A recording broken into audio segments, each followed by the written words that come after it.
বুখারীর বর্ণনা, বনি ইসরাইলের একজন বড় আবিদ ছিল, নাম জুরাইজ। কি নাম? সবাই বলেন, আরো জোরে বলেন, কি নাম? জুরাইজ অনেক বড় আল্লাহর ওলি, পাহাড়ের উপরে তার বাড়ি। সারা রাত তাহাজ্জুদ গুজার হয়। তার গির্জার পাশে তার মায়ের ঘর। তাহাজ্জুদ গুজার হতে হতে বড় আল্লাহর ওলি হয়েছে। তাহাজ্জুদ পড়া ছাড়া ওলি হওয়া যায় নাকি? জোরে বলেন। অমিনাল লাইলি ফাতাহাজ্জাদ বিহি নাফিলাতাল লাকা আসা আন ইয়াবআসাকা রাব্বুকা মাকামাম মাহমুদা। তাহাজ্জুদের নামাজ পড়লে আপনার মর্যাদা বাড়িয়ে দিবে কে? আল্লাহ। উনি প্রতি রাতে তাহাজ্জুদ পড়তেন। শুনতেছেন না? জিমানি আসছে আপনাদের? প্রতি রাতে তাহাজ্জুদ পড়তেন। একদিন তাহাজ্জুদের নামাজে দাঁড়ালেন, আল্লাহু আকবার। ইন দ্য মিন টাইম ওনার মা পাশের ঘর থেকে ডাক দিয়েছে, বাবা জুরাইজ, ইয়া জুরাইজ আশরিবনি মোয়া, আমার একটু পানি খাওয়া। কি খাওয়া? রাতের বেলা মাঝে মাঝে বয়স্কদের পানির তৃষ্ণা লাগে না? ও বাবা পানি খাওয়া। জুরাইজ মনে মনে ভাবে, হায় হায়, আমি তো নামাজে দাঁড়ানো, নামাজ পড়বো নাকি, মা রে পানি খাওয়াবো। মনে মনে ভাবলো নামাজটা শেষ করে নেই, তারপরে মায়ের কাছে যাই। কিছুক্ষণ পরে আবার তার মা ডাকে, ইয়া জুরাইজ, ও জুরাইজ পানি খাওয়া। আবার জুরাইজ মনে মনে বলে, নামাজের পরে যাব, নামাজটা শেষ করি। কিছুক্ষণ পরে আবার মা ডেকে ওঠে, জুরাইজ। জুরাইজ মনে মনে ভাবে, এই তো নামাজ শেষ, এখনই যাব, এখনই আমার জনম দুঃখিনী মারে পানি খাওয়াবো। কিন্তু মায়ের সহ্য হয় নাই, মায়ের মনে কষ্ট চলে আসছে। মা তার অন্তরে ব্যথা পেয়ে বদদোয়া করে ফেলছে। কবুল করে নিছে কে? আল্লাহ। এটা আপনার আল্লাহর ওলি না মুফাসসিরে কোরআন না হাফেজে কোরআন, ইট ডাজন্ট ম্যাটার। এটা কোনো বড় বিষয় না। মা হাত তুলে কিছু কইলেই কবুল। সুবহানাল্লাহ কইতে পারলেন না? বুলেট মারলে মিস হয়, ড্রোন হামলা করলে মিস হয়, মিসাইল মারলে মিস হয়, আণবিক বোমা মারলে মাঝে মাঝে মিস হয়। মায়ের দোয়া মিস হয় নাকি? জোরে বলেন। দোয়া করা মাত্র, দোয়া কিংবা বদদোয়া মুহূর্তেই কবুল করে নেয় কে? মা বদদোয়া করলেন। বুখারীর বর্ণনা, আল্লাহুম্মা লা তুমিথু ইল্লা আন তুরিয়াহুল মুমিসাত। ও আল্লাহ, বেশ্যা নারীর ফিতনায় না ফেলে জুরাইজকে মেরো না। কবুল করলো কে? আল্লাহ। 3 দিন পর এক বেশ্যা নারী এসে হাজির। দরজায় নক করতে শুরু করেছে। জুরাইজ দরজা খোলো। খোলার পরে বেশ্যা নারী বলে, দেখো আমি কত সুন্দরী, অনন্যা, সুস্নিগ্ধা, প্রিয়ংবদা, সুহাসিনী, সুকেশিনী, অসূর্যম পশ্যা। কাক পক্ষী টের পাবে না, পৃথিবীর কেউ দেখবে না, চলো আমরা অপকর্মে লিপ্ত হই। জুরাইজ বলে, মাআদাল্লাহ, আমি আল্লাহরে ভয় পাই, আমার এইখান থেকে দূর হয়ে যাও। জুরাইজের কাছে সুবিধা করতে পারে নাই। না পেরে বেশ্যা পাহাড় থেকে নেমে এসে দেখে এক রাখাল সারাদিন ছাগল চরানোর পর ক্লান্ত শ্রান্ত হয়ে ঘুমাইতেছে। রাখাল রে উঠায় বলে, দেখো আমি সুন্দরী। রাখাল কয়, পাইছি তোরে। রাখাল রাজি হয়ে গেছে। বেশ্যার রাখাল মিলে জিনা ব্যভিচার করেছে, অপকর্মে লিপ্ত হয়েছে, অবৈধ শারীরিক সম্পর্কে জড়িত হয়েছে। তাদের এই অবৈধ সম্পর্কের ফলে বেশ্যার পেটের ভেতরে বাচ্চা দিয়ে দিছে কে? দিন যায়, মাস আসে, মাস গড়িয়ে মাস আসে, বছর আসে, 3 মাস পরে বেশ্যার পেটটারে এত উঁচা কইরা দিছে কে? এলাকার লোকেরা ধরছে, কিরে তোর তো বিয়ে হয় নাই, বাচ্চা পাইলি কই? প্রশ্ন আছে না নাই? You didn't get married yet. From where did you get the baby? বাচ্চা পেলি কোথায়? তোর স্বামী নাই, তোর বিয়ে হয় নাই, তোরে তো আমরা চিনি এলাকার মেয়ে, বাবু পেলি কই? তোর পেট বড় হইলো কেন? বেশ্যা বলে, ওই যে আল্লাহর ওলি জুরাইজ আমার সাথে অপকর্ম করেছে, আমার পেটের বাচ্চার বাবা হলো আল্লাহর ওলি জুরাইজ। কথাটা কি সত্য না অসত্য? মিথ্যা। কত পার্সেন্ট মিথ্যা? 100% মিথ্যা। সবাই কয়, কিরে জুরাইজ, এতদিন ভাবতাম তুই আল্লাহর ওলি, এখন দেই ভণ্ড। উপর দিয়ে ফিটফাট, ভিতর দিয়ে সদরঘাট। তোর সদরঘাট আজকে খুলতেছি। এলাকার লোকেরা লাঠি চোটা নিয়ে ওর গির্জার উপরে যে সবাই ধরছে, কিরে তোর উপর মে পাক সাফ, আন্দার মে খালাত মালাত, তোর বাইরে এত বড় লম্বা জুব্বার, ভিতরে এত ভেজাল, ঘটনা কি? এত ঝামেলা কেন তোর ভিতরে? সবাই মিলে গির্জা ভেঙে জুরাইজকে রশি দিয়ে বেঁধে জামিনে নিয়ে আসছে। জুরাইজ কয়, আমার অপরাধ কি? অপরাধটা বলো। সবাই বলে, তুই অপকর্ম করেছিস সেই বেশ্যার সাথে। জুরাইজ কয়, মাফ চাই, দোয়াও চাই, আমি তো এই বেশ্যারে চিনি না। সবাই বলে, পাপ করার পরে কেউই কিছু জানে না, তোর অবস্থাও তাই, তোর ডেথ পেনাল্টি, তোরে আমরা মৃত্যুদণ্ড দেব। কি দণ্ড? কথা বলেন না। যুগে যুগে মৃত্যুদণ্ড আছে না নাই? জুরাইজ বলে, আল্লাহ কি বিপদে পড়লাম, জীবনে কোনো পাপ করি নাই, কোন পাপের শাস্তি তুমি দাও। জুরাইজ বলে, ঠিক আছে মৃত্যুদণ্ড দিও, মরণের আগে, মারার আগে 2টা রাকাত নামাজ পড়ার সুযোগ দাও। জুরাইজ 2 রাকাত নামাজ পড়ে চোখের পানি ছেড়ে দিয়ে আল্লাহর ডেকে বলে, মাবুদ রে, আমি বেশ্যার পেটের বাচ্চারে একটা প্রশ্ন করব, তুমি যদি আল্লাহ এক হও, বেশ্যার পেটের বাচ্চার মুখের জবান খুলে দিবা। পারবে? আল্লাহ পারবে? এত ক্ষমতা আল্লাহর। 3 মাসের বাচ্চা তো এরকম গোশতের টুকরো, এটা তো মানুষই হয় নাই, কথা বলবে কেমনে? এটার মুখ দিয়ে জবান খুলে যেতে পারবে? সাইয়েদনা জুরাইজ 2 রাকাত নামাজ পড়ে বেশ্যারে ডেকে বলে, ও বেশ্যা, তোর পেটের বাচ্চার বাবাকে? কয়, আননে। এবার জুরাইজ বেশ্যার পেটের বাচ্চার দিকে ইঙ্গিত করে ডেকে বলে, ও পেটের বাচ্চা, তোমার রব যদি আল্লাহ হয়, তোমারে আমি প্রশ্ন করব, তুমি সবাইকে জানিয়ে দাও তোমার বাবাকে। কি আজীব তামাশা, সব মানুষকে তাজ্জুব করে। বেশ্যার পেটের ভেতর থেকে ছোট্ট বাচ্চা আওয়াজ করে বলল, আনতালাস্তা আবি, আপনি আমার বাবা নন। আবি যাকা রাইল গানাম, ওই যে সিপার মধ্যে দাঁড়ায় আছে রাখাল, ওই রাখাল হলো আমার বাবা। চিৎকার করে পড়েন আল্লাহু আকবার। এত বড় আল্লাহর ওলি, সেও মায়ের বদদোয়া থেকে রেহাই পায়। তো আমরা কোথায় আছি?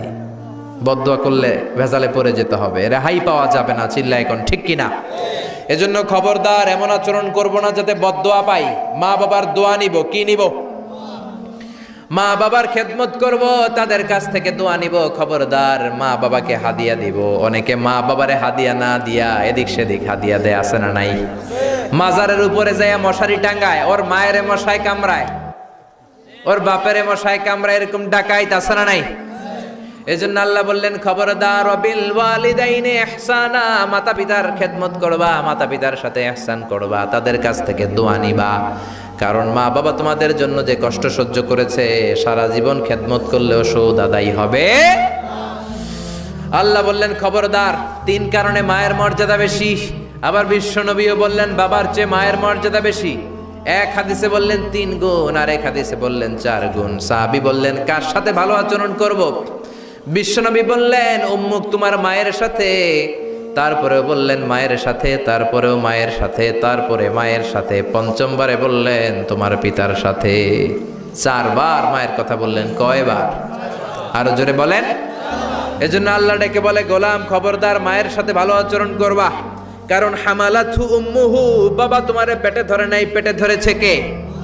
ওয়াহানান আলা ওয়াহান, বোঝার পরের বোঝা, জ্বালার পরের জ্বালা, যন্ত্রণার পরের যন্ত্রণা বাবা সহ্য করে নাই, করেছে কে? ফিসালুহু ফি আমাইন, 2 বছর বাবা দুধ খাওয়ায় নাই, দুধ খাওয়ালো কে? কয় লিটার দুধ আপনি সাবার করছেন মায়ের বুকের, কোনো হিসাব আছে? বিশ্বনবী বললেন, লাউ কাতাআতা জিলদাক, তোমার চামড়াগুলো কেটে কেটে রোদে শুকিয়ে যদি মায়ের 2টা পায়ের জুতা বানায় দাও, 1 ঢোক দুধ যে খেয়েছো সেটার সৌদ আদায় হবে না। ঠিক কি না? মায়ের একেধারে দুধের দাম, কাটিয়া গায়ের চাম, পাপস বানাইলেও ঋণের শোধ হবে না। এমন দরদি ভাবে কেউ হবে না আমার মাগো। ঠিক কি না? 10 মাস 10 দিন কষ্ট দিলাম। একটা মা তার বাচ্চাকে জমিনে আনতে যে, জমিনের আলো দেখাতে যে কত কষ্ট করে, শোনেন। চিকিৎসা বিজ্ঞানীরা বলে সুস্থ মানুষ 45 ইউনিট ব্যথা সহ্য করতে পারে, এর বেশি পারে না। কত ইউনিট? 45 ইউনিট। এর বেশি যদি ব্যথা পায় কেউ, হয় মরে যাবে, নয় বেহুশ। আমার আর আপনার মা আমাকে আর আপনাকে জন্ম দিতে যে 57 ইউনিট ব্যথা সহ্য করেছিল ডেলিভারির দিন। 57 ইউনিট, 57 ইউনিট প্লাস, তার চেয়েও বেশি। যেটা কোনো অ্যাক্সিডেন্টে আপনার দেহের 20টা হাড্ডি একসাথে ভেঙে গেলে যত ব্যথা, এর চেয়েও বেশি ব্যথা। সুবহানাল্লাহ কইতে পারলেন না? এজন্য আল্লাহ বললেন, খবরদার মা বাবার সাথে খারাপ আচরণ করো না। মা বাবার সাথে খারাপ আচরণ করলে যত বড় আল্লাহর ওলি হও, কাজ হবে না। বিশ্বনবীর এক সাহাবী নাম হলো আলকামা। কি নাম? মৃত্যুর আগে দিয়ে আলকামার মুখ দিয়ে কালেমা বেরোয় না। সবাই মিলে আলকামারে বলে, ও আলকামা, কালেমা কালেমা পড়ো।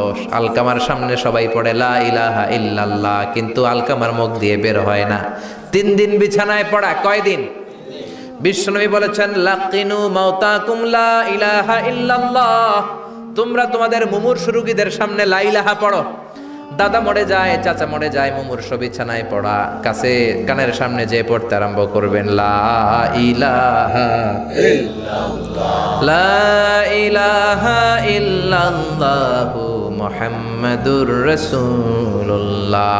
শুধু কালেমা যে পড়বেন, লা ইলাহা ইল্লাল্লাহ পড়বেন, আবার জোর করবেন না চাচা পড়েন চাচা কালেমা পড়েন, আপনি মরে যেতেছেন পড়েন, এগুলো বলবেন না। কারণ এরকম জোরাজোরি করলে এমনি তার রুহু বের হইতেছে, তার তো জান খারাপ। সে যদি রাগের মাথায় কয় না পড়ুন না, তাহলে ঝামেলা আছে না নাই? শুধু কানের সামনে যে মোলায়েম কণ্ঠে পড়তে আরম্ভ করবেন লা ইলাহা ইল্লাল্লাহ লা ইলাহা ইল্লাল্লাহ, তাতেই সে বুঝে যাবে, ঠিক কি না? বিশ্বনবীর সাহাবা আলকামার মুখ দিয়ে কালেমা বের হয় না। বিশ্বনবী আবারে পাঠালেন, সুহাইবকে পাঠালেন, বেলালকে পাঠালেন, দুইজন যে আলকামার কানের সামনে কালেমা পড়ে, কিন্তু কালেমা বেরোয় না। বিশ্বনবী আলকামার বউরে ডেকে পাঠালেন, ও আলকামার বউ, আলকামা কেমন ছিল? আলকামার বিবি বলে, খুব নামাজি ছিল নবী, জিকির করতো, তাহাজ্জুদ মিস হতো না। আলকামার বাবা মা দুইজনের কেউ বেঁচে আছে নাকি? আছে, মা আছে। আলকামার মারে ডাকো। বিশ্বনবী আলকামার মারে বললেন, ও আলকামার মা, তোমার বেটা আলকামা কেমন ছিল? আলকামার মা বলে, ভালো ছিল, নামাজ পড়তো নি পড়তো, রোজা রাখতো নি রাখতো, তোমার সাথে কেমন আচরণ করতো? এই কথা জিজ্ঞেস করার পরে আলকামার মা কান্না শুরু করে দিয়েছে। ডেকে বলে, ও নবী, আমার কথা শুনতো না, বউ পাগলা ছিল, নামাজ রোজা ঠিকই ছিল, কিন্তু আমার কথার গুরুত্ব দিত না, অনেক কষ্ট দিছে আমারে, আজ আমার মনে ব্যথা। বিশ্বনবী বলল, তোমার নিজের ছেলে কি আর করবা, মাফ করে দাও। আলকামার মা বলে, না মাফ করব না। কি বলে? ভেজাল আছে না নাই?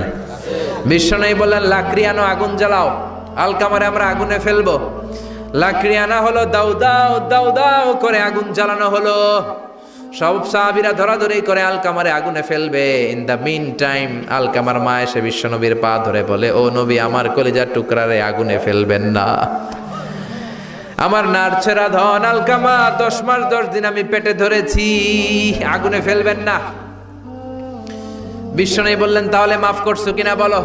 চোখের পানি ছেড়ে দিয়ে বলে, নবী যান, আলকামার ব্যাপারে আমার মনে আর কোনো দুঃখ নাই, আমার ছেলেটারে তারপরেও আপনি আগুনে ফেলবেন না, আমি আমার আলকামারে মাফ করে দিলাম।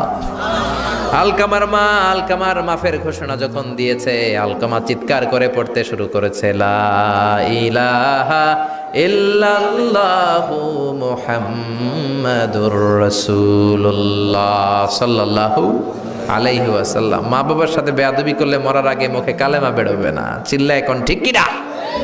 এজন্য আপনি যত বড় আল্লাহর ওলি হন, যত বড় মানুষ হন, মা বাবার সাথে খেদমতের দরকার আছে না নাই? অনেক মহিলারা আছে ঝাঁঝালো পারফিউম দেয়, আছে না? টেম্পুর মধ্যে বসাই যায় না, না সিএনজিতে বসছেন, এদিকে বসছে খালাম্মায়, হায় হায় মা।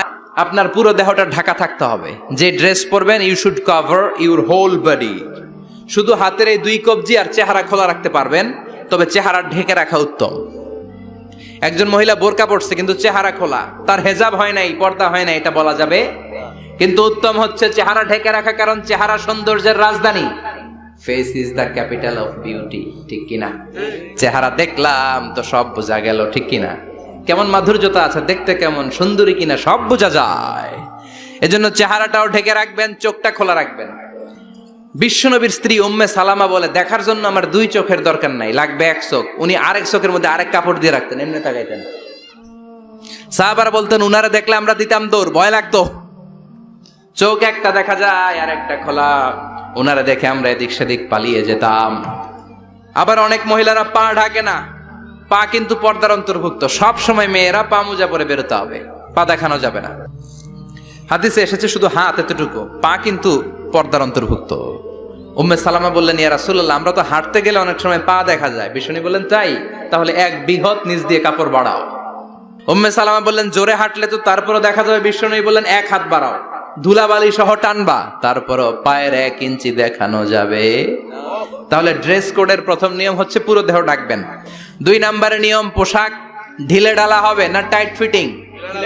আরো জোরে বলেন। ঢিলে ঢালা হবে, টাইট ফিটিং হতে পারবে না। মোটা কাপড়ের হবে, এই যে আমার জুব্বা দেখছেন, আমি মহিলাকে পোশাক পরে ফেলেছি কিন্তু হেরা পরে না, এরকম মোটা হবে, মোটা কাপড়, কিচ্ছু দেখা যায় না, বাইনোকুলার দিয়েও দেখা যাবে না। আবার ঢিলে ঢালা আছে না নাই? আমরা পুরুষরা যে এটা পরি, এটা দিয়ে 3 মহিলার কাপড় হয়, ঠিক কিনা? কাপড় পরতে চায় না তারা, ওদের পোশাক আমরা নিয়ে নিচ্ছি। তার মানে ঢিলে ঢালা হবে, মোটা কাপড়ের হবে, টাইট ফিটিং হতে পারবে, আবার পুরুষদের পোশাক হতে পারবে। এই চারটা নিয়ম মেনে যে যেই ধরনের পোশাক পরেন, চাদর পরেন সমস্যা নাই, শাড়ি পরেন সমস্যা নাই, ব্লাউজ পরলে ফুল হাতা পরবেন সমস্যা নাই, মেক্সি পরলেও সমস্যা নাই, বোরকা পরলেও সমস্যা নাই, কিন্তু পোশাকটা শালীন পোশাক হতে হবে। কি পোশাক? সবাই বলেন শালীন পোশাক।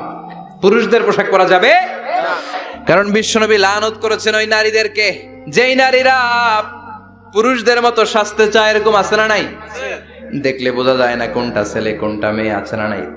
ইসলাম যে মর্যাদা আপনাদেরকে দিয়েছে আর কেউ দিয়েছে নাকি? ইসলাম বলে প্রথম সন্তান কন্যা সন্তান হলে ঘরের মধ্যে বরকত, আছে না নাই? মিন বারাকাতিল মারআতি তাবকিরুহা বিল ইনাস। একটা মেয়ের মধ্যে বরকত বেশি না কম কেমনে বুঝবেন?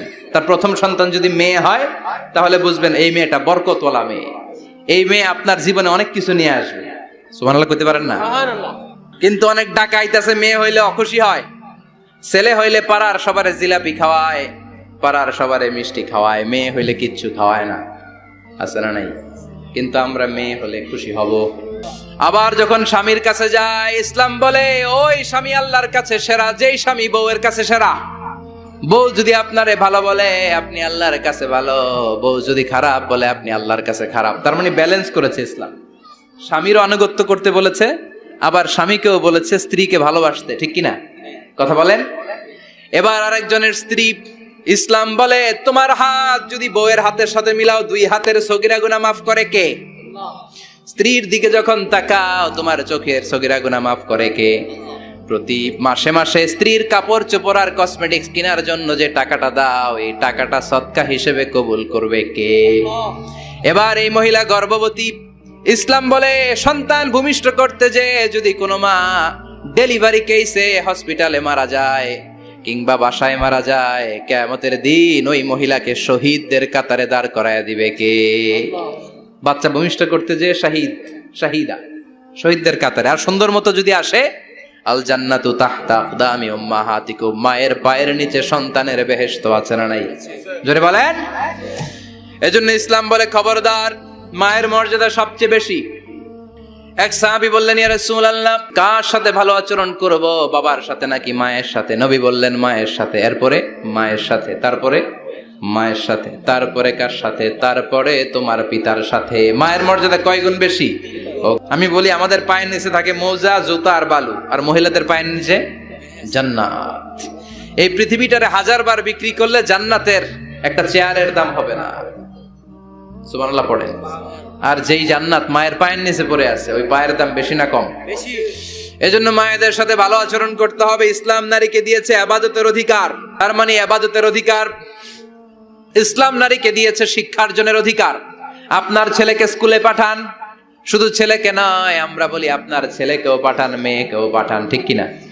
আপনার ছেলেকে মাদ্রাসায় পাঠান, মেয়েকেও পাঠান। শিক্ষা সবার জন্য। বিষ্ণু বলেছেন আল্লিমু বানাতাকুম সূরাতান নূর, তোমরা তোমাদের মেয়েদেরকে সূরা নূর শিখাও। কোন?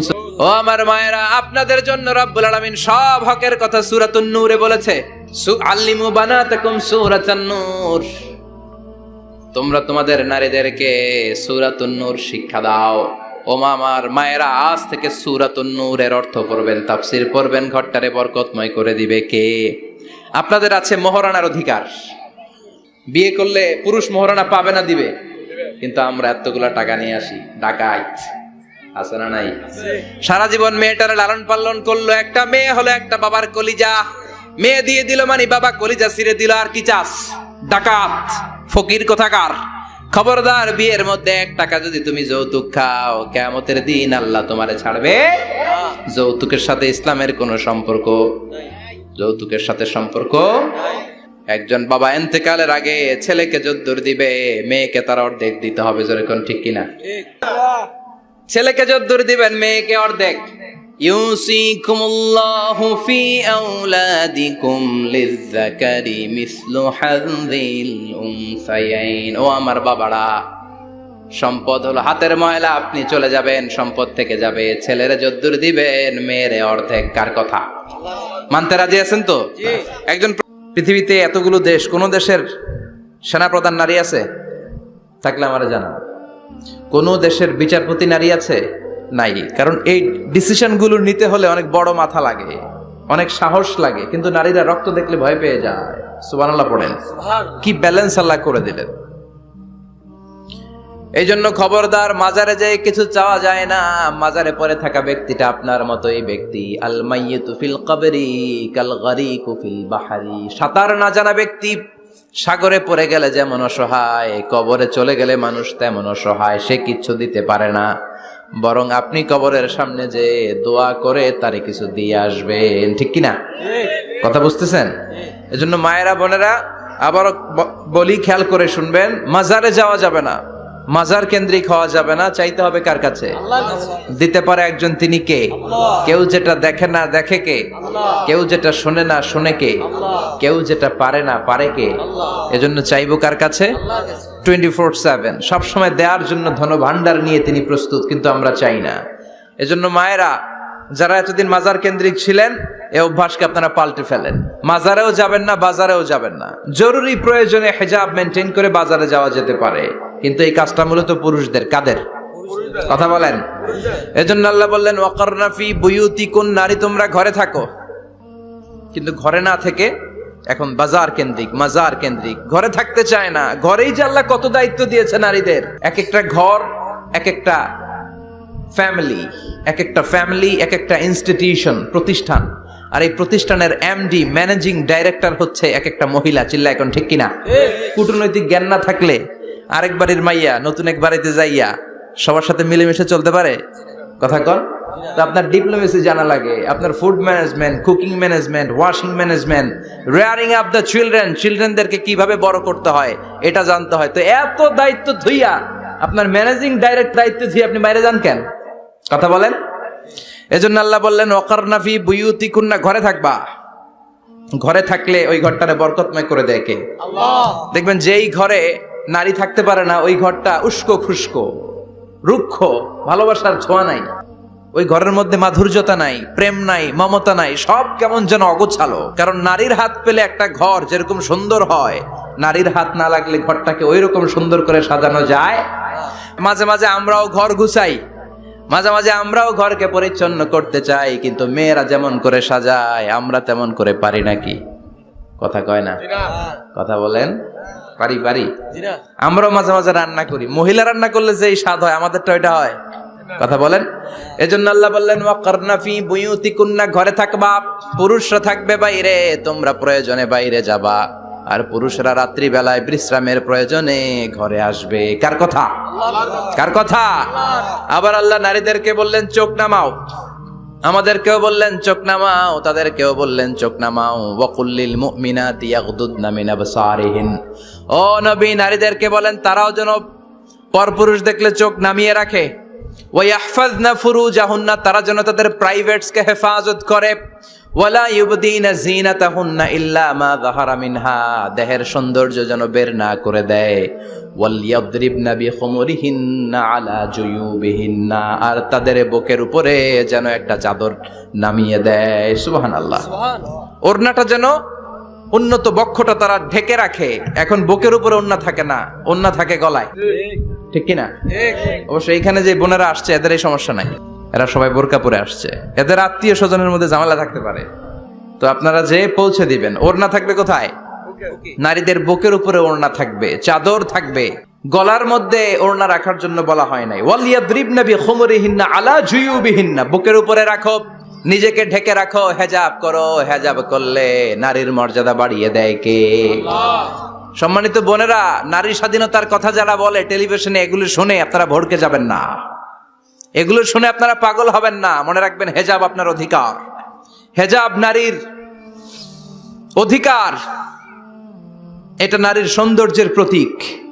হেজাব নারীর আভিজাত্যের প্রতীক।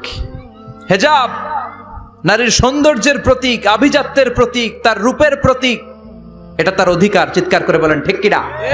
স্বর্ণ অলংকার, স্বর্ণের দোকানে যখন যাবেন দেখবেন শাটারের সামনে এত বড় বড় তালা, অন্য দোকানে এত মোটা তালা নাই।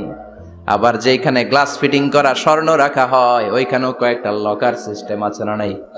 ঘরে যখন আমরা অর্নামেন্টস রাখি, গহনা রাখি, ঘরের সবচেয়ে গোপন কক্ষের ভেতরে গোপন আলমারির ভেতরে, গোপন সিন্ধুকের গোপন ড্রয়ারের ভেতরে কয়েকটা তালা মেরে স্বর্ণ রাখি, জোরে কোন ঠিক কিনা? 50,000 টাকার বান্ডিল নিয়ে যখন রাস্তায় বেরোয়, কেউ হাতে নিয়ে বেরোয় না, এমনি দেখা যায় না। এই যে দেখেন 50,000। কখনো কাউরে 1,000 টাকার নোট ধরেন, এটা 1,000 টাকার নোট, কয় হাজার টাকার নোট? কথা কয় না, 1,000 টাকার নোট। এটা কাউরে দেখবেন যে 1,000 টাকার নোটটারে এইভাবে কইরা এদিকে অর্ধেক আর এইভাবে রেখে রাস্তায় হাঁটতেছে। কোন পাগলও হাঁটবে? কোন পাগলও হাঁটে না, কারণ দামি জিনিস। এটার হেজাব লাগবে, এটার নেকাব লাগবে, এটাকে প্যাকেট করতে হবে, এটাকে প্রিজার্ভ করতে হবে। এজন্য যে নারীরা হেজাব করে তারা কোনোদিন ইফটিজিং এর শিকার হয় না। চিল্লায় বলো ঠিক কিনা? হেজাব যারা করে তারা বিপদে পড়ে না, কারণ হেজাব পরলে এক একটা নারীকে জান্নাতের হুর পরীর মতো লাগে, ঠিক কিনা? সম্মানে মাথাটা নিচু হয়ে আসে, তাকাতে গেলেও ভয় লাগে। আল্লাহু আকবার, কি সম্মান আল্লাহ দিলেন! এজন্য আমার মায়েরা বোনেরা, আপনাদের সম্মান রব্বুল আলামিন হেজাবের ভেতরে রেখেছে। হেজাব হচ্ছে আপনার সিকিউরিটি, আপনাদেরকে প্রোটেক্ট করার জন্য, আপনাদের সিকিউরিটি এনশিওর করার জন্য আল্লাহ তাআলা হেজাবের বিধান দিয়েছে। চিল্লায় পড়েন সুবহানাল্লাহ। হাত মোজা পা মোজার দরকার আছে না নাই? মা মেয়ে বের হয়েছে, মায়ের গায়ে 2 বোরকা, হাত মোজা পা মোজা, মেয়ের গায়ে কাপড় নাই, হাফ নেকেড, আছে না নাই? এজন্য ইসলাম বলে খবরদার, হেজাব ছাড়া বের হওয়া যাবে না, নেকাব ছাড়া বের হওয়া যাবে না। বিশ্বনবী বললেন, মা তারাকতু মিন বাদি আদাররা আলার রিজালি মিনান নিসা, আমি চলে যাব কিন্তু আমার পরে আমার পুরুষ উম্মতদের জন্য নারীর চাইতে বড় কোনো ফিতনা আমি রেখে যাই নাই।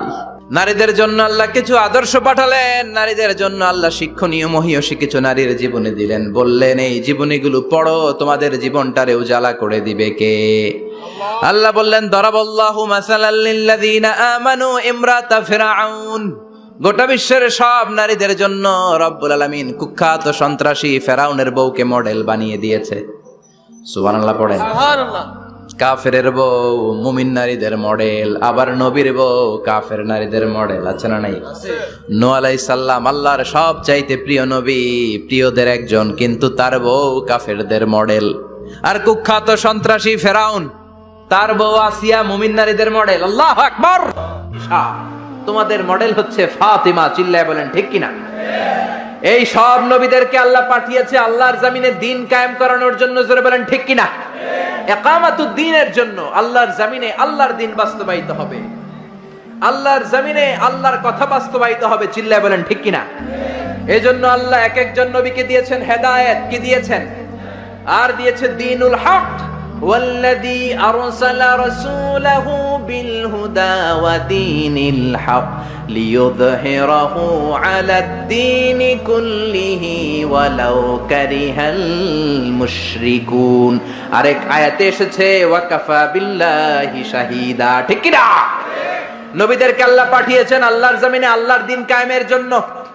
এক একজন নবীকে আল্লাহ ওই সময়ের সবচেয়ে বড় ক্ষমতাশীলের কাছে পাঠিয়েছেন দাওয়াত দেওয়ার জন্য। মুসা আলাইহিস সালাম একা মানুষ, আল্লাহ বললেন ফেরাউনের কাছে যাও।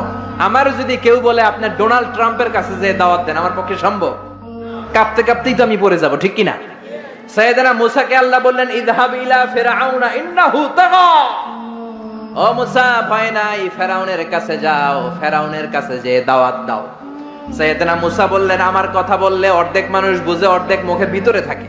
মুসা বললেন, আমার মুখে তুতলামি, আমি অর্ধেক কথা বললে অর্ধেক থাকে ভিতরে, অর্ধেক বেরোয়। বনি ইসরাইলের লোকেরা বলে আপনার কথা বুঝি না। আল্লাহ বললেন ভয় নাই, হারুনকে নবী বানিয়ে দিলাম। মুসা আলাইহিস সালামের ভাই হারুনকে নবী বানিয়ে দিলেন কে?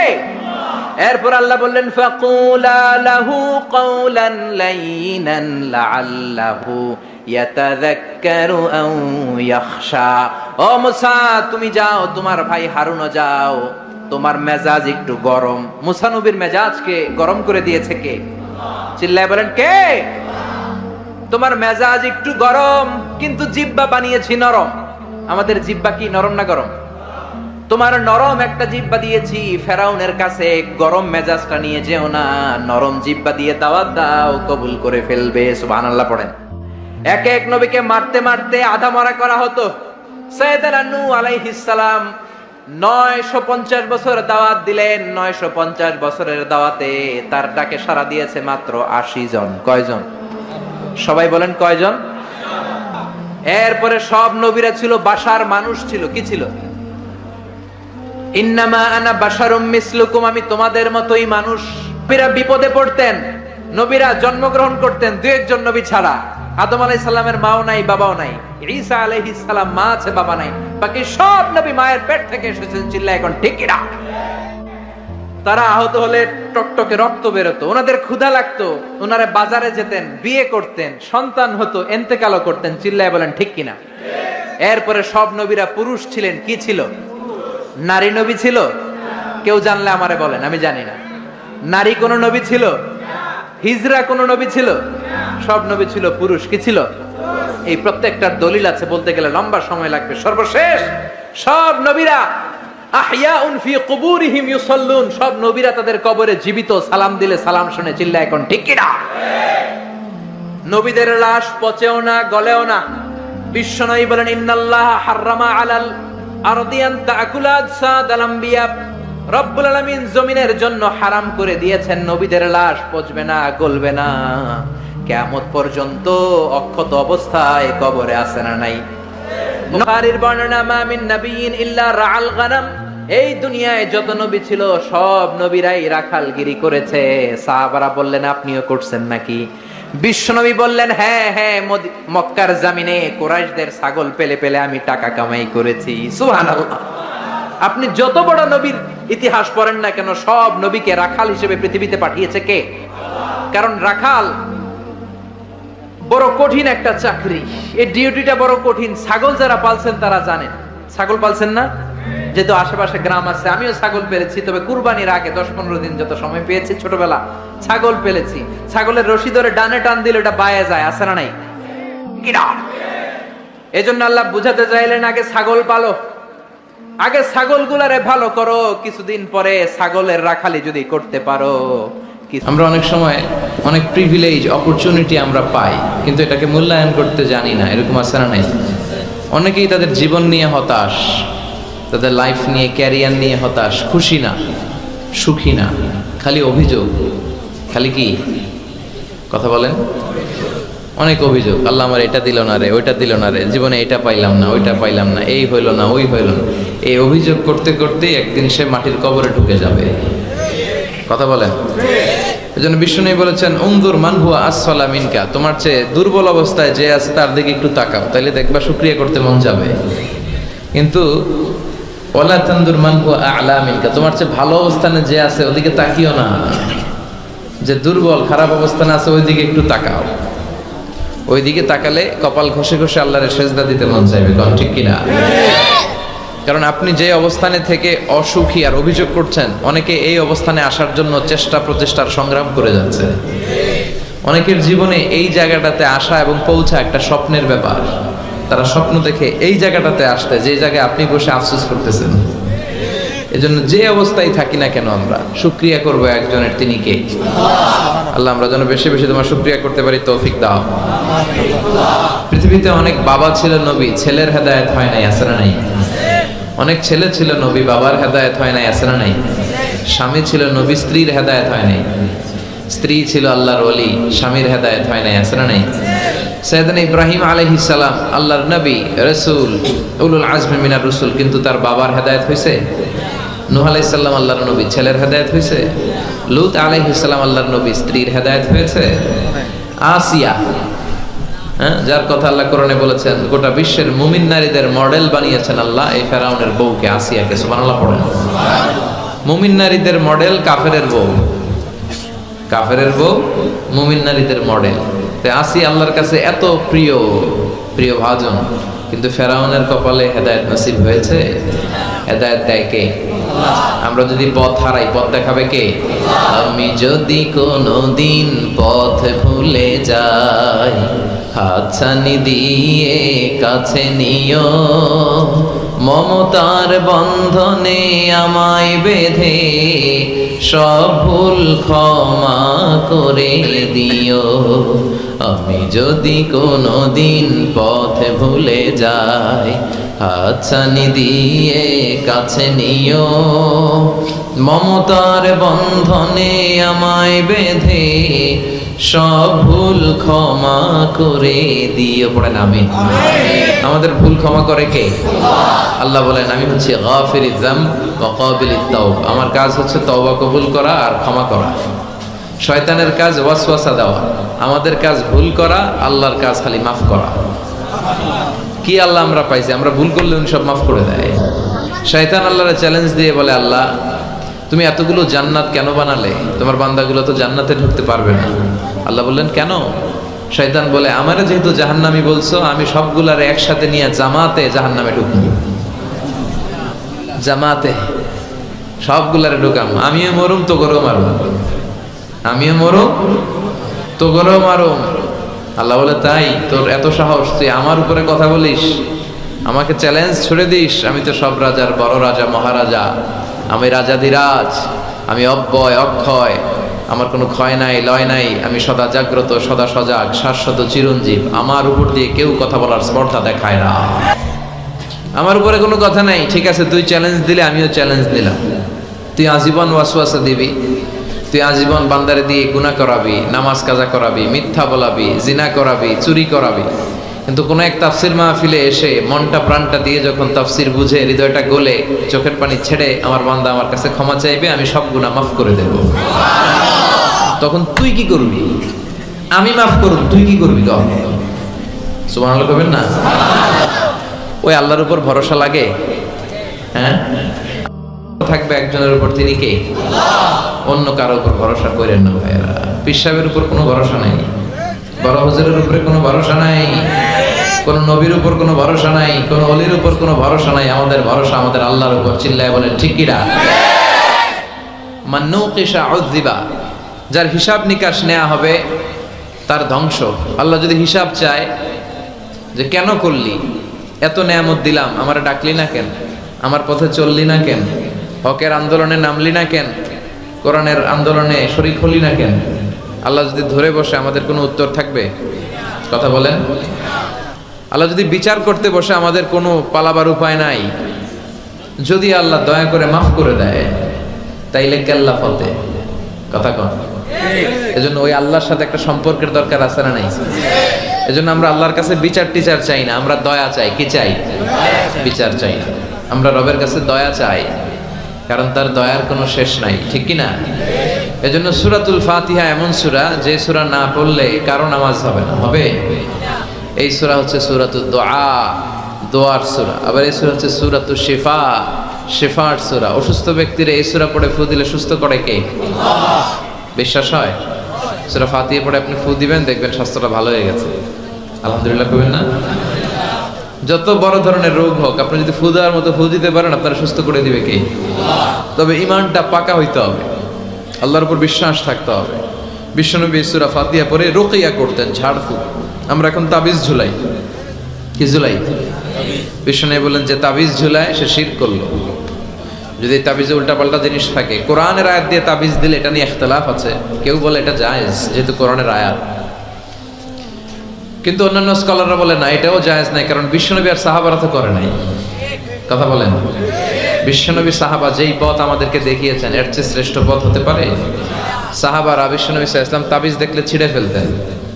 আপনি সৌদি আরবে, কাতার, কুয়েতে গেলে দেখবেন যে সৌদি আরবে উমরা করতে ঢুকলে এরকম তাবিজ আতায়, যে তাবিজ টাবিজ পাওয়া যায় কিনা, পাইলে সব ছিঁড়ে ফেলবে।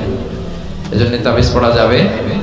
রুকিয়া করবেন। বাচ্চা অসুস্থ, সূরা ফাতিহা পড়ে ফু দেন, সূরা ইখলাস, সূরা ফালাক, সূরা নাস, এই তিন কুল পড়ে হাতে ফু দেন। মাথা থেকে শুরু করে হাত মাসে করতে করতে পা পর্যন্ত এভাবে মাসে করেন। আপনাকে সুস্থ রাখবে কে? ব্ল্যাক ম্যাজিক থেকে হেফাজত করবে কে? ইহুদিদের এক মিত্র, নাম লাবিদ ইবনুল আসাম। সে বিশ্বনবীর জাদুটোনা করেছিল, বান মেরেছিল, ব্ল্যাক ম্যাজিক। ওই জাদুটোনার প্রভাবে বিশ্বনবী সাল্লাল্লাহু আলাইহি ওয়াসাল্লাম অসুস্থ হয়েছিলেন। কোনো বর্ণনায় 4 মাস, কোনো বর্ণনায় 6 মাস। আমার নবীর এক হাতে জান্নাতি 40 জনের শক্তি ছিল। এত শক্তি থাকা সত্ত্বেও এই 4 মাসে তিনি স্ত্রীদের সাথে ফিজিক্যাল ইন্টারকোর্স করতে পারতেন না, ফিজিক্যাল ইন্টিমেসিতে যেতে পারতেন না, মাথা ঘোরাতো। এমন ব্ল্যাক ম্যাজিক করেছে, এমন জাদুটোনা করেছে বিশ্বনবীকে। এই 4 মাস 6 মাস অসুস্থ থাকার পরেও বিশ্বনবীকে তাবিজ লাগিয়েছেন? কথা কম। বিশ্বনবী সূরা ফালাক আর সূরা নাস পরে নিজের গায়ে ফু দিয়েছেন, সুস্থ করে দিল কে? এজন্য এই সূরার নাম সূরাতুর রুকিয়া, সূরাতুশ শিফা। কোরআনের ভিতরে শিফা আছে না নাই? নাই। বিশ্বনবী ফিট ছিলেন, অলওয়েজ কিপ ফিট। বিশ্বনবী পরিশ্রম করতেন, ঘাম ঝরা পরিশ্রম। যাদের কাজগুলো পরিশ্রম কেন্দ্রিক না, তারা এক্সারসাইজ করবেন। বিশ্বনবী প্রতি শনিবার মসজিদে নববী থেকে সকালে হেঁটে হেঁটে 5 কিলোমিটার দূরে একটা মসজিদ আছে, মসজিদ দুল কিবলা চাইন না, মসজিদে কুবা। এই মসজিদে কুবায় 5 কিলোমিটার তিনি হেঁটে হেঁটে যেতেন, যে 2 রাকাত সালাত পড়ে আবার 5 কিলোমিটার হেঁটে হেঁটে আসতেন। কি পাওয়ারফুল ছিলেন। সাহাবারা বলেন বিশ্বনবী যখন ঘোড়া হাঁকাতেন, ঘোড়া চিনেন আপনারা? কি বলেন? গুড়া। এই গুড়া যখন হাঁকাতেন বিশ্বনবী, সাহাবারা বলতেন বিশ্বনবী ঘোড়া হাঁকালে এত জোরে ওনার ঘোড়া ছুটতো, কয়েক সেকেন্ডের ব্যবধানে আমরা সামনে শুধু ধুলাবালি দেখতাম। বিশ্বনবীরও দেখা যায় না, ঘোড়াও দেখা যায় না। সুবহানাল্লাহ, বাড়িতে যায় বলে